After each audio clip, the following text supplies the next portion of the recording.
Hey everybody, welcome back to the channel. We have a pile of parts ready to paint for the 72 Challenger project. Stay tuned.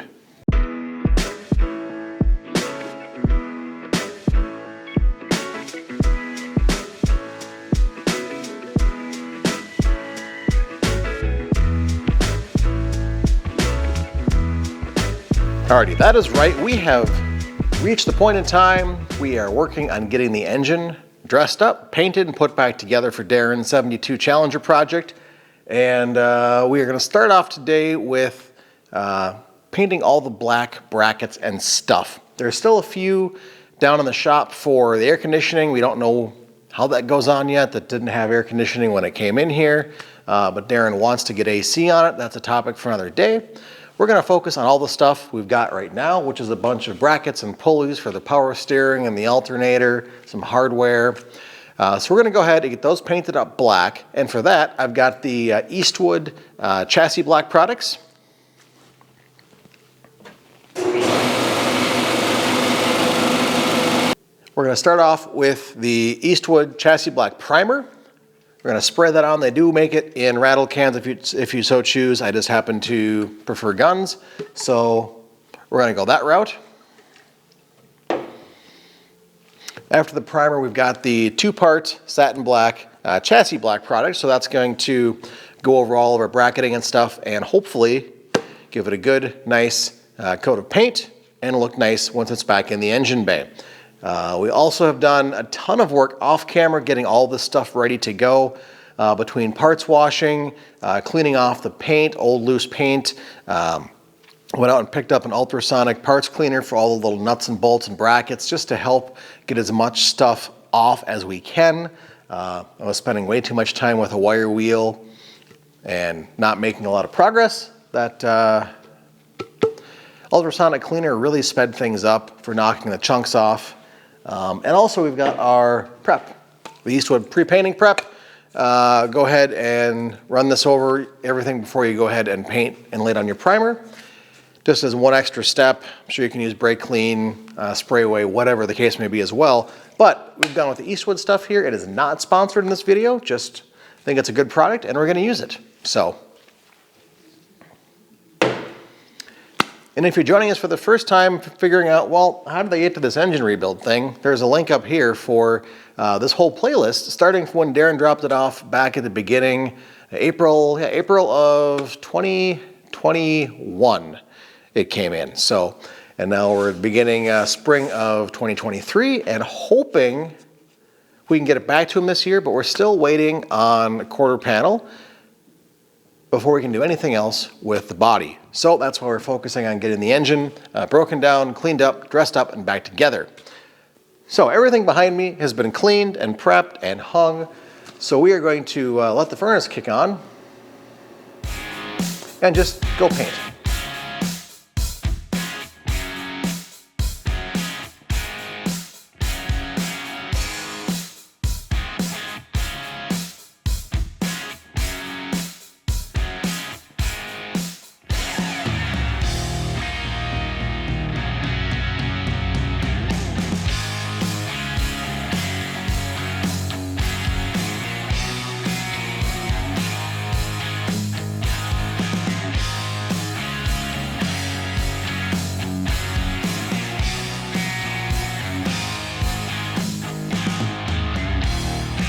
Alrighty, well, we've got our primer put on here. Let's take a quick look. And it does look pretty good. It got good coverage. You can see everything is good and covered.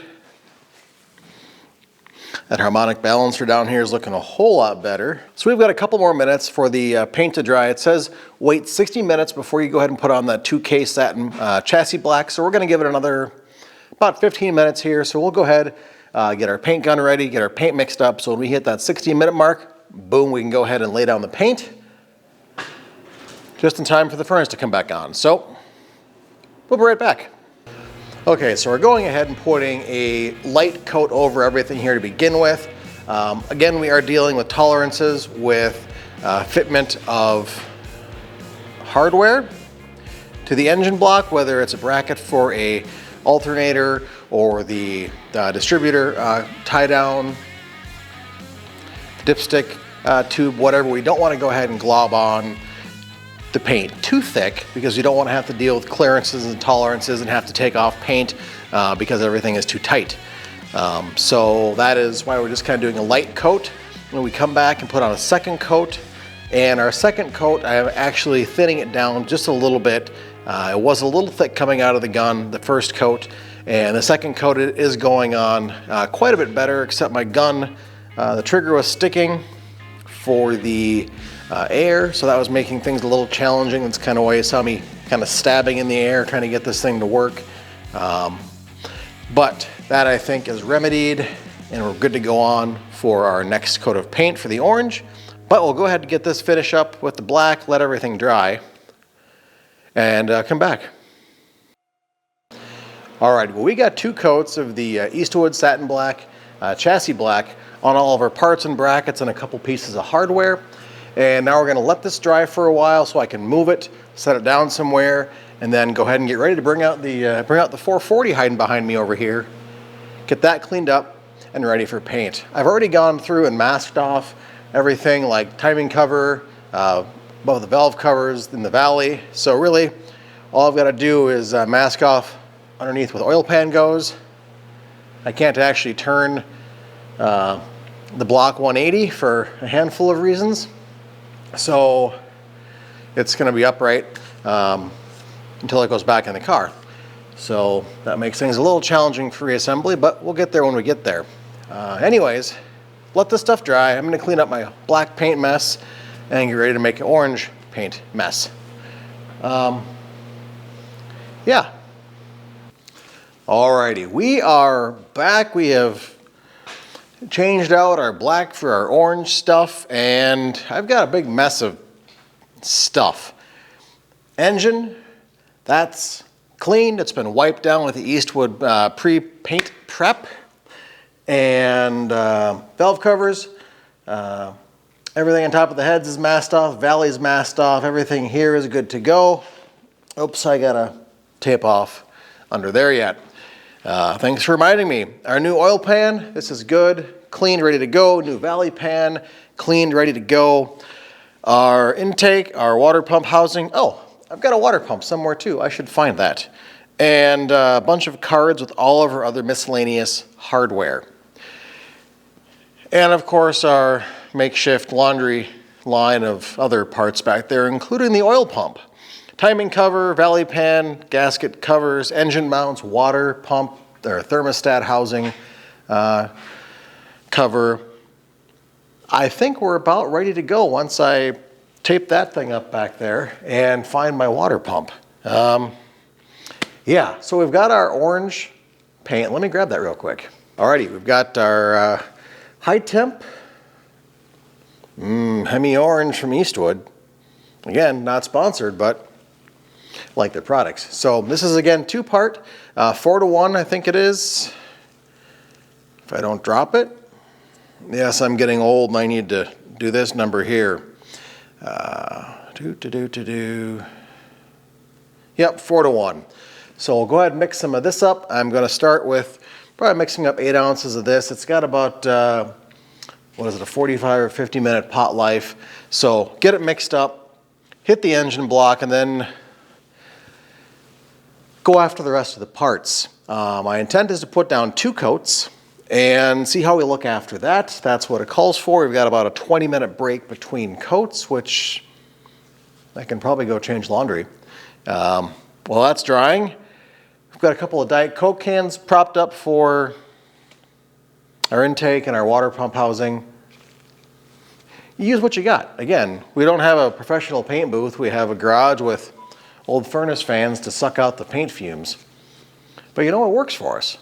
Let me go ahead, find that water pump, tape up that underside of the engine, the bottom end, and then we'll get ready to paint.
Alrighty, well, we got our paint on. We got 2 coats, a little more in some areas on all of our engine parts. The big old engine here behind me.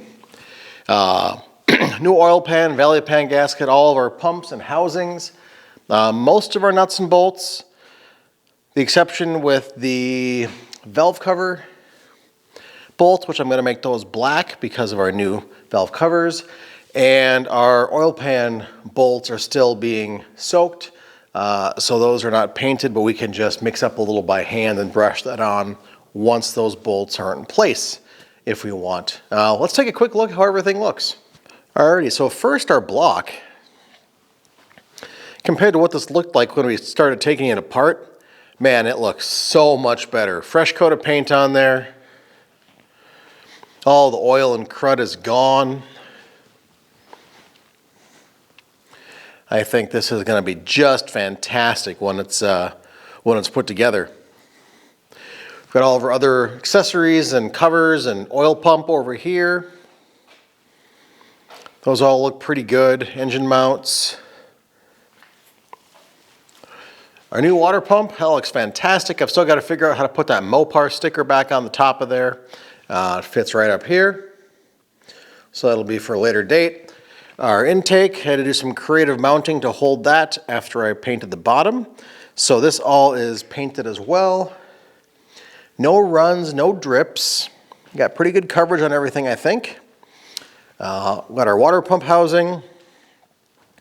That also is good.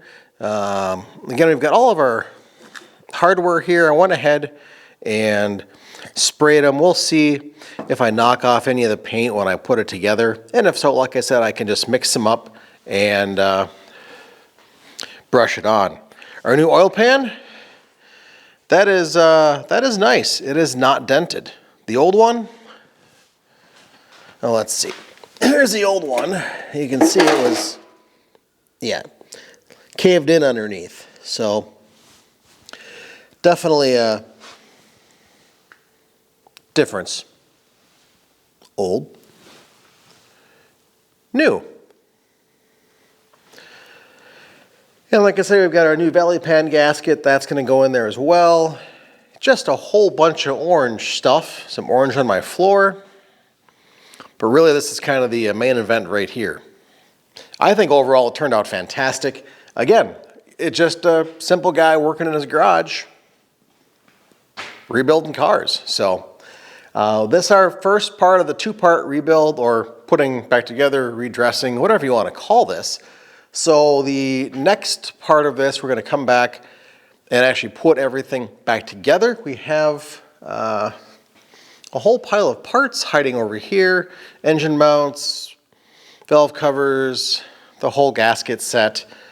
And somewhere around here we've got those long tube headers that are going to be wrapped in that DEI pipe wrap and painted black. We've got all of our other black accessories over here that are all looking fantastic. Those are just sitting over here drying and curing up for the night. Really, it's time for me to clean up my giant mess of stuff over here and call it a night. My auction K-bit engine stand, yeah, it works. Can't turn the engine over, but oh well. Air compressor.